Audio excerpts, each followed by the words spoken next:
That's great, isn't it? The rag and bone trade, a centuries-old way of life and part of our culture, but it's so much more than that.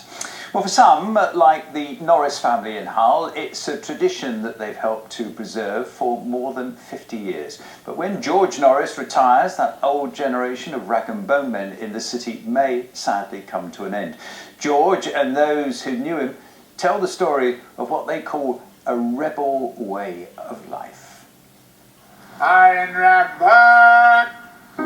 Rag and bone men are the first great recyclers, and my dad's well respected and loved in the city, and like I say, he's the last of that generation. Old Iron Rag Bone! Myself when I was 13, collecting cardboard with a pram in them days.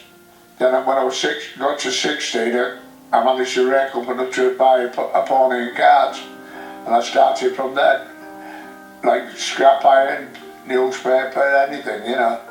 Times change, but we never starved as a family, and he's got that work ethic from being a young boy, and he's still got it now at 82. My fondest memory is actually the warmth of George and the community, and the "you're all right" chit-chat going on all the time. People would bring things out, they would hear his cry which echoes down the street.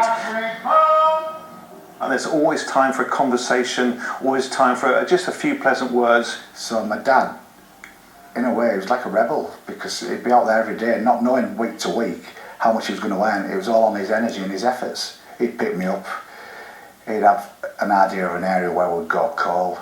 We'd call for about 3 or 4 hours, losing our voices, talking to people, and it's a physically demanding job. There's a lot of walking involved, a lot of lifting involved. So he's recycled some fair tons of scrap over the years, you know what I mean? Mountain loads, yeah. I really liked his relationship with June, who owned the second-hand shop. June would sort of argue about the value of what was on the cart. So I've got a lovely picture of him trying on a jacket, while meanwhile June is holding up this enormous pair of check trousers. That's one of my favourite pictures. So when my dad goes, he's the last of his generation of the original Norris family, the brothers that collect scrap. So that'll be a sad day when he goes. There was 6 brothers of us, I'm the last one. So yeah, my dad will definitely be the last. I'm the last one of the Norris family, The anyway. original scrap dealers in Hull.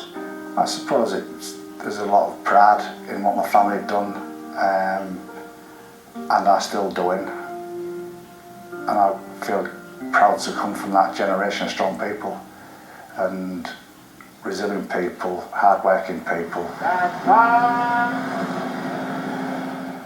George Jr. Met him several times, lovely guy. Thanks to Russell Boyce, who's a filmmaker and friend of the Norris family, who we saw there for help making that story. And you can see his great short film. If you just go to YouTube, just search for the Norris family street cry in Hull for silent. Great film, watch out for that.